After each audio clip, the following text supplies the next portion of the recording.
In the first part, I have described roughly how the Taygetan science understands how matter manifests itself, therefore DNA, through the intervention of a consciousness on the etheric side, that with its attention intention or its energetic shadow generates standing waves in mathematical geometric forms in a soup of potential energy in the physical side, where it is in the high points or nodes where the first most basic particles are formed, that then, if there is enough attention, will result in other more complex until generating, in this case, the first organic substances that will then create the DNA chains, always obeying the original pattern.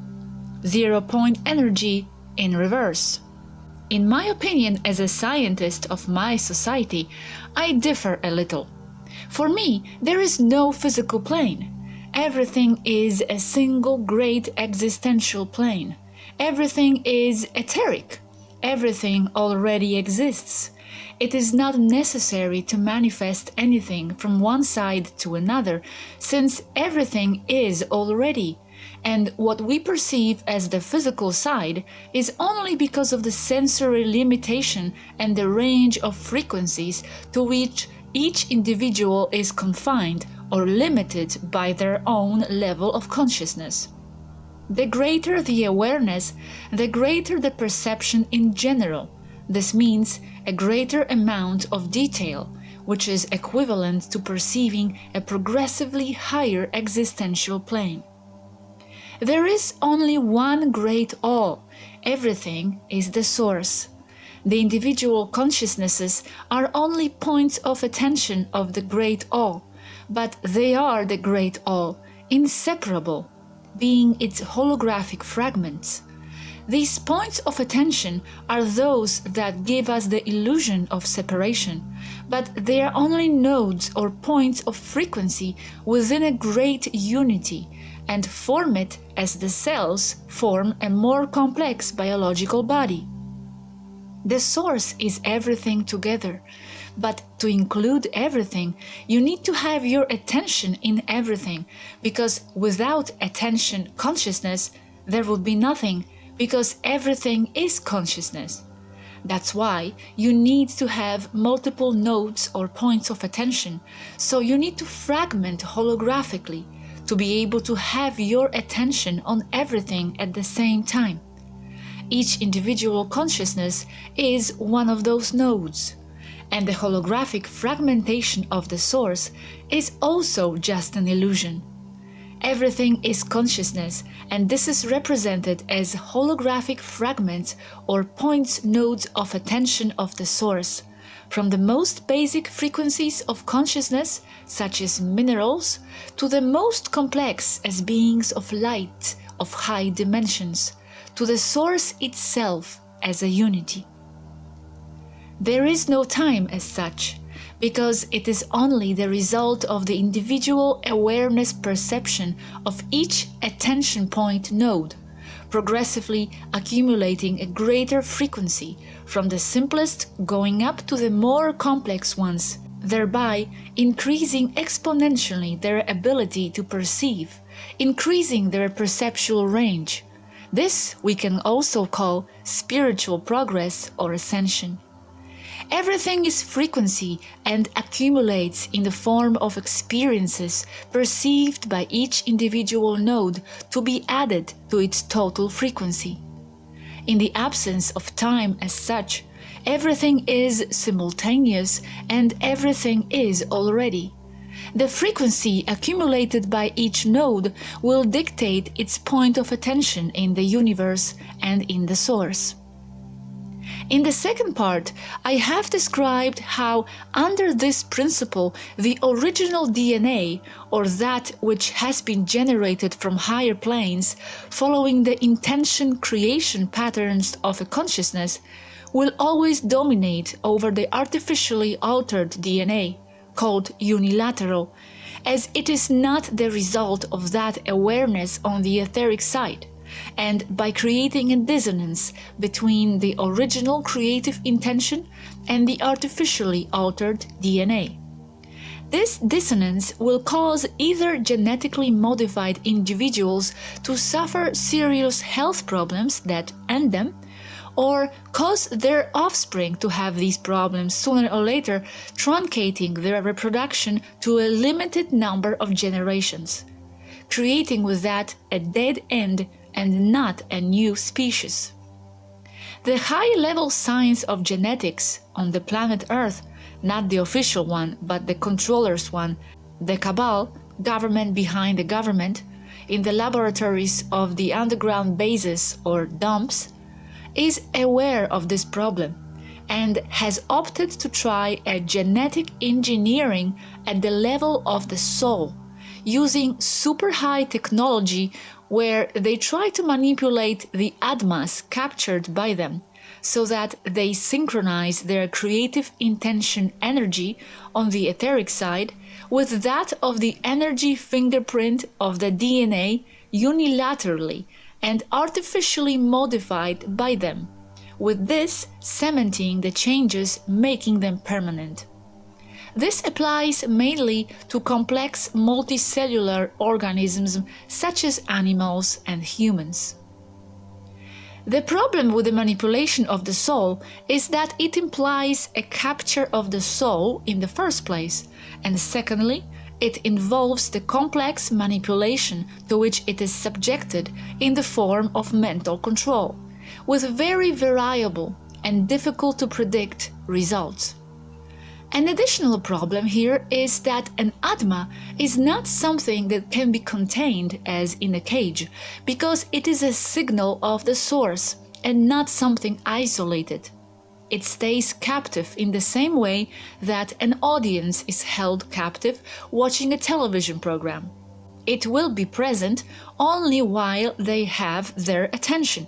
If they lose it, it will go back to the source inexorably. The only ways in which it can be contained, either within a living organism with the agreeing frequency, or with a sophisticated device as a container of energy frequencies that manipulate it, using mind control, with experiences superimposed artificially by the computer that makes it believe that said Atma is within a living biological organism that is giving it an experience in life. Given the complexity of the problem involved in the Atmatic manipulation for the genetic engineering purposes, Cabal geneticists have opted for another line of work, parallel to that described above.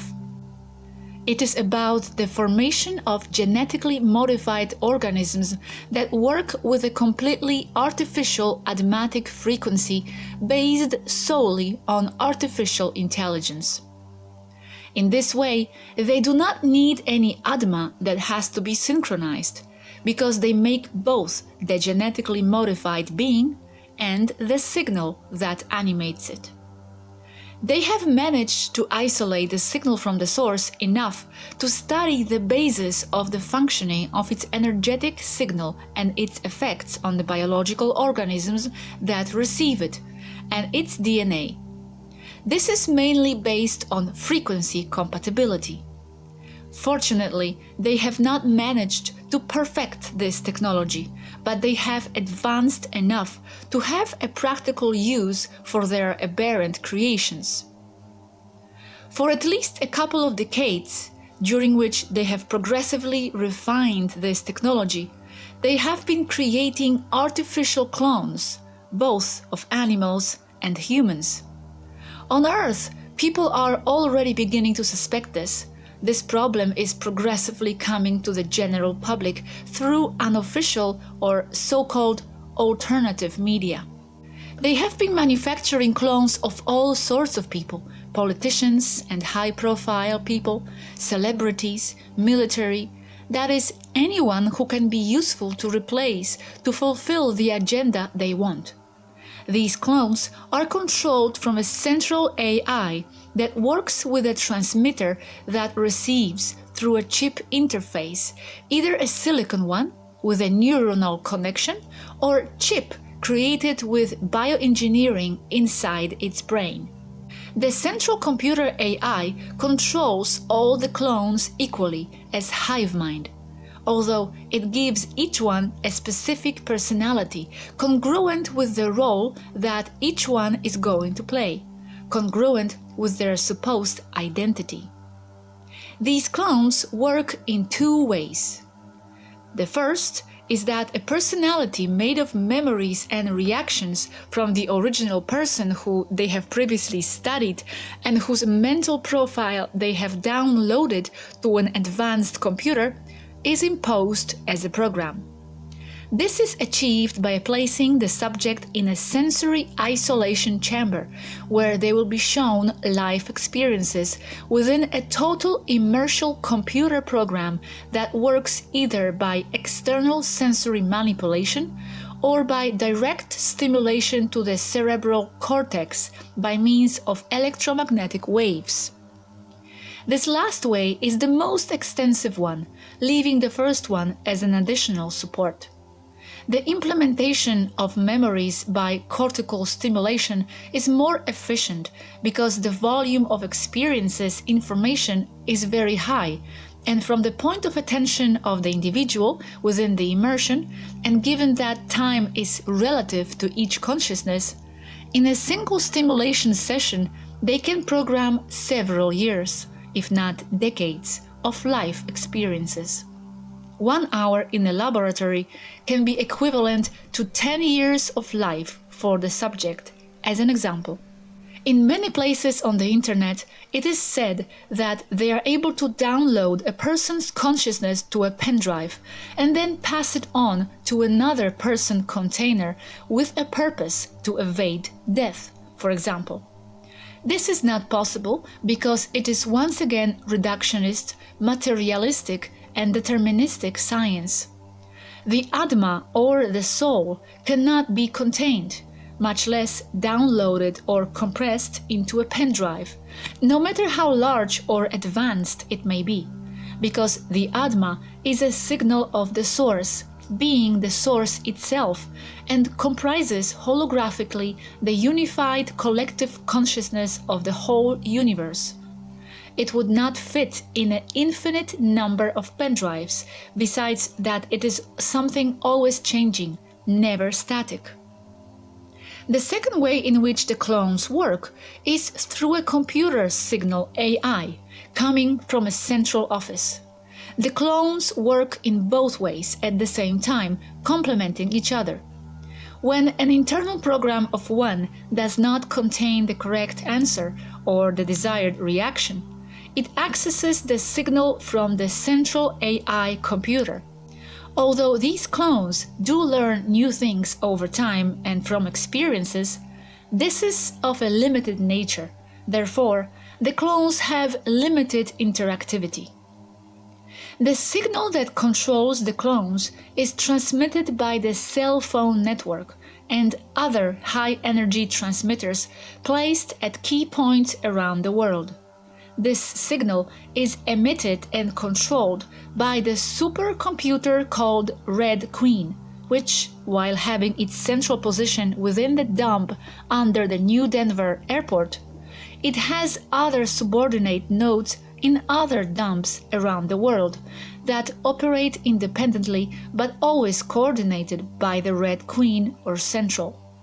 These subordinate nodes also have their own names. The influence of the Red Queen is such that any computer, mobile device, smart TV, cell phone, tablet, PC, car computer, airplane, as well as many interactive toys or any other device connected to the internet is a node of the Red Queen and is passing information to it in real time. This means that any device with internet is a window of access of the Red Queen. It is already well known that spy agencies have access to all personal data that passes through the internet. The problem here is much more serious, since the AI of the Red Queen works independently, making its own decisions and acting without any control of a human being. The Red Queen has under its control in a totally autonomous way not only the clones and their variants, but also high-tech war robots manufactured mostly by DARPA and unmanned droned aircraft, but strongly armed. The Red Queen can also take control over any modern computerized vehicle such as a car, airplane, whether military or civilian, ship or submarine.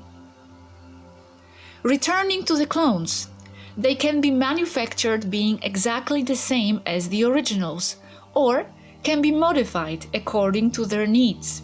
This means that the apparent age of the clone can be achieved without any difficulty.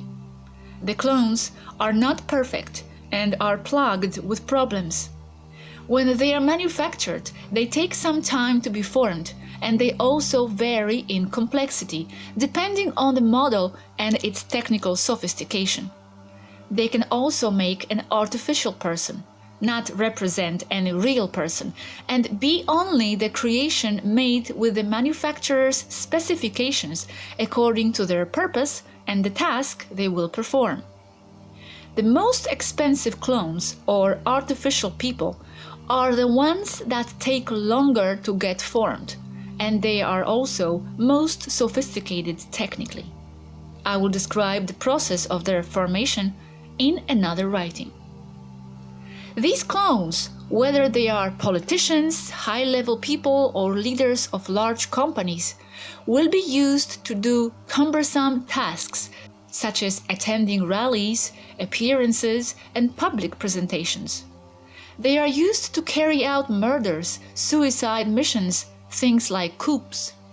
At this point, it is worth mentioning that it is the clones that are having a worse time, because they suffer all kinds of harassment at the hands of the irate population, while the original has already had the opportunity to flee. Or attacks on the population in the form of false flags, also attributable to the MK Ultra, although not exclusively.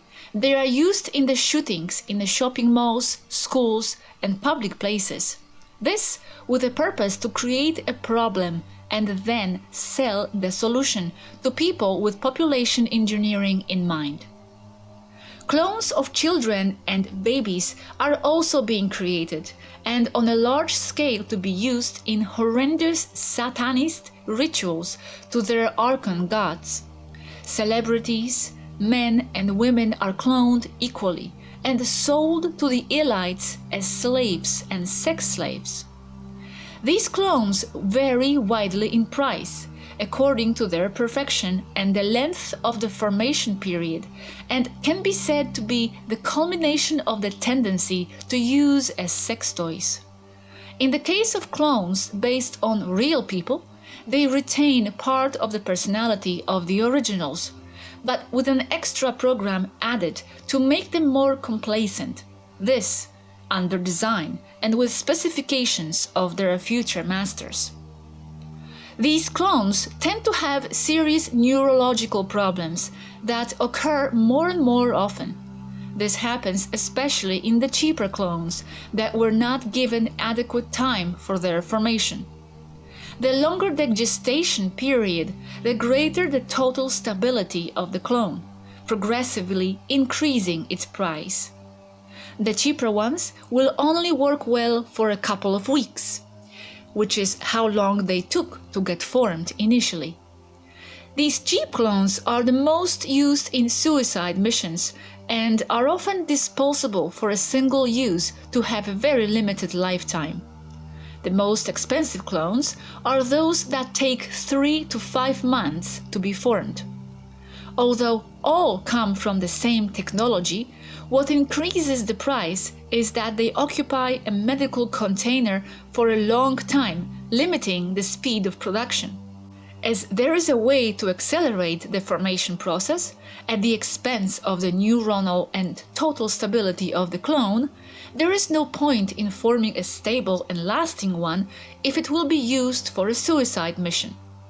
The stable and more expensive clones have a lifetime equivalent to the life expectancy of the original person, especially taking into account the apparent age with which a specific clone was formed.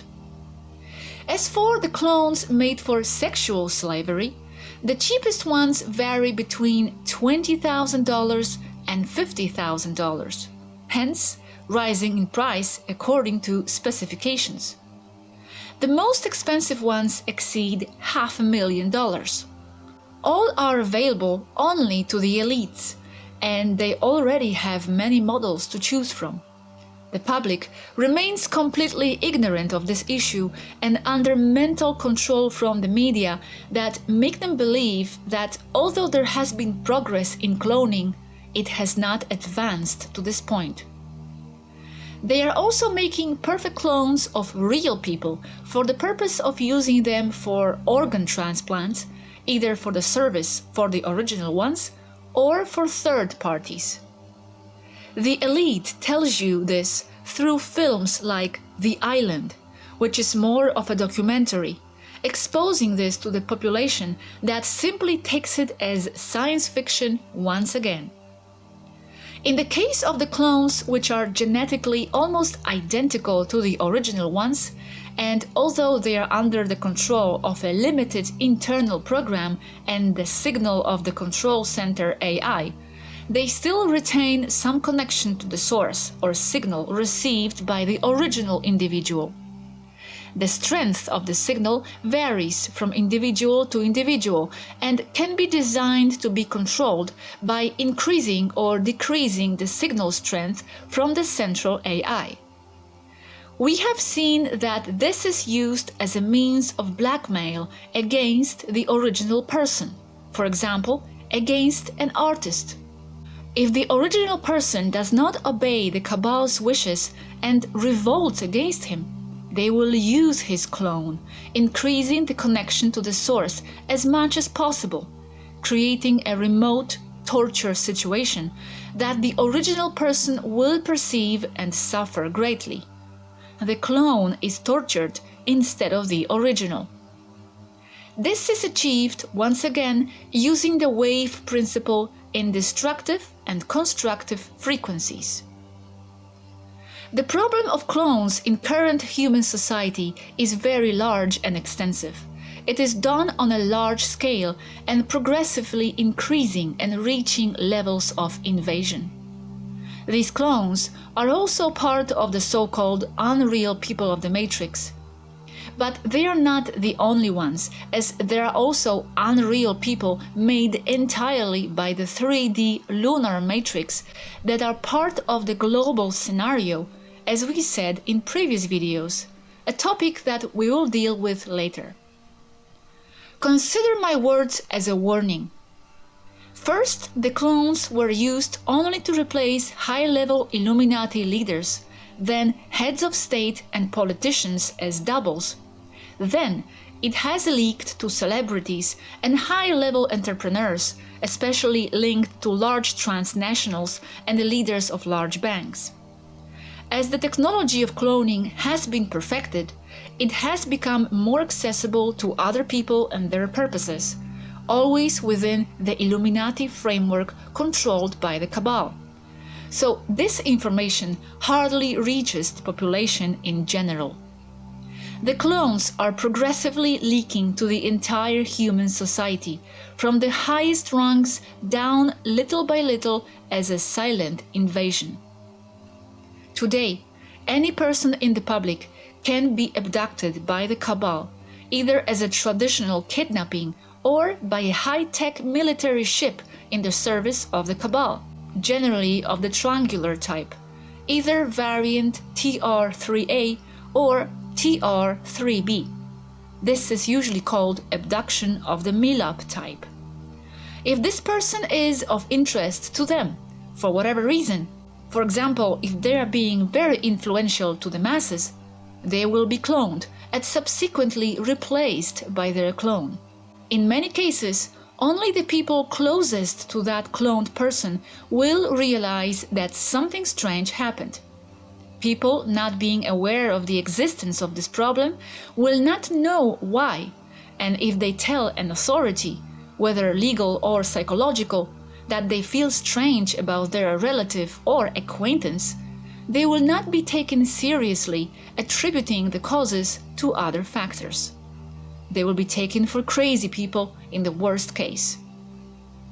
There are already many cases of people who say that with whom they live is not their husband or wife, or that their son or daughter has changed a lot, sometimes openly denouncing that those are not their relatives.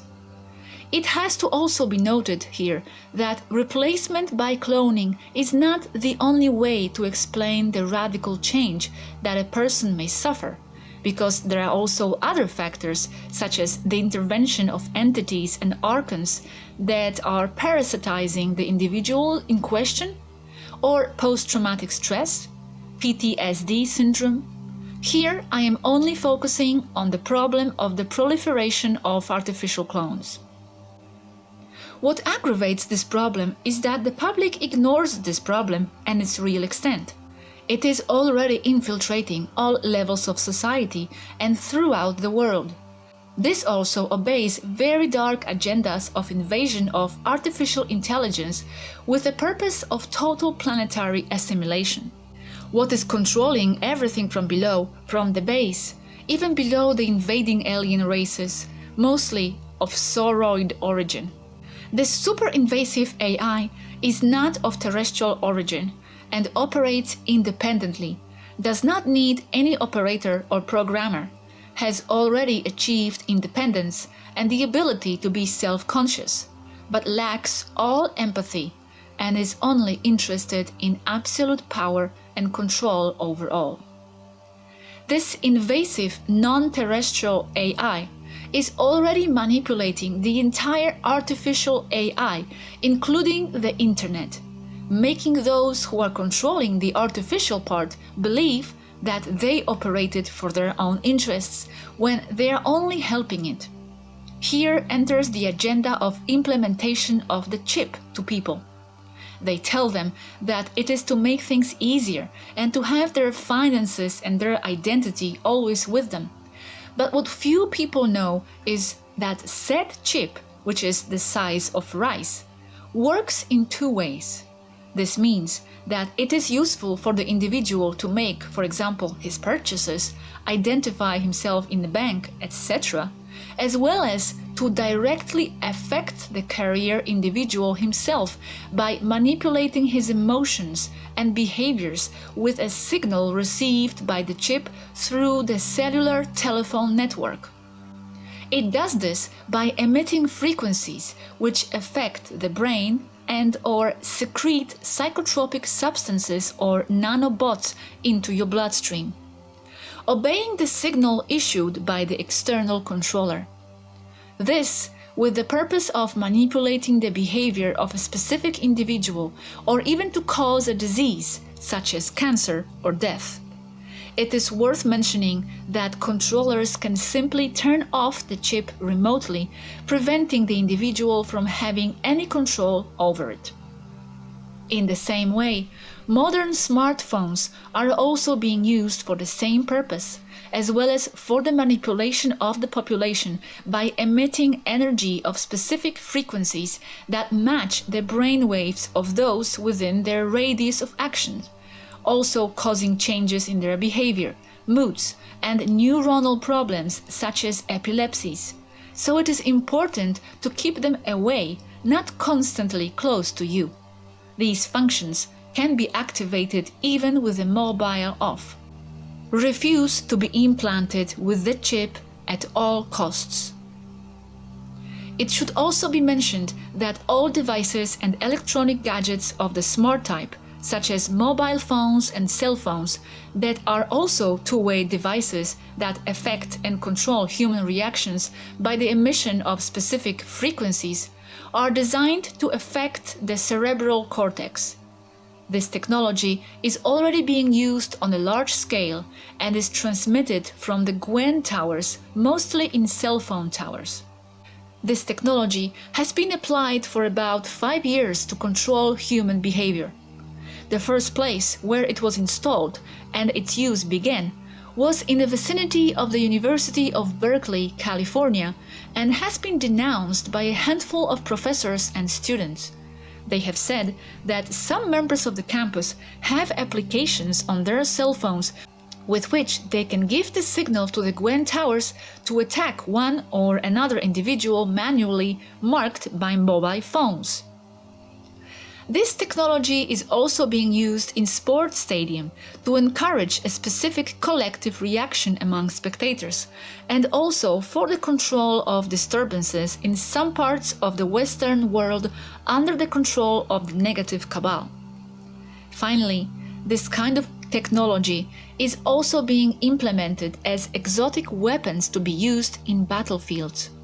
These weapons can modify the behavior of the enemy under its influence radius, causing feelings of terror or implanting ideas that they will take as their own, that agree to the owners of these weapons of mind control by specific electromagnetic waves. Here I tell you that for this reason it is important to keep your frequency as high as possible, so as not to be concordant with these negative events, keeping them away from your life experiences. Swaruu of Erra.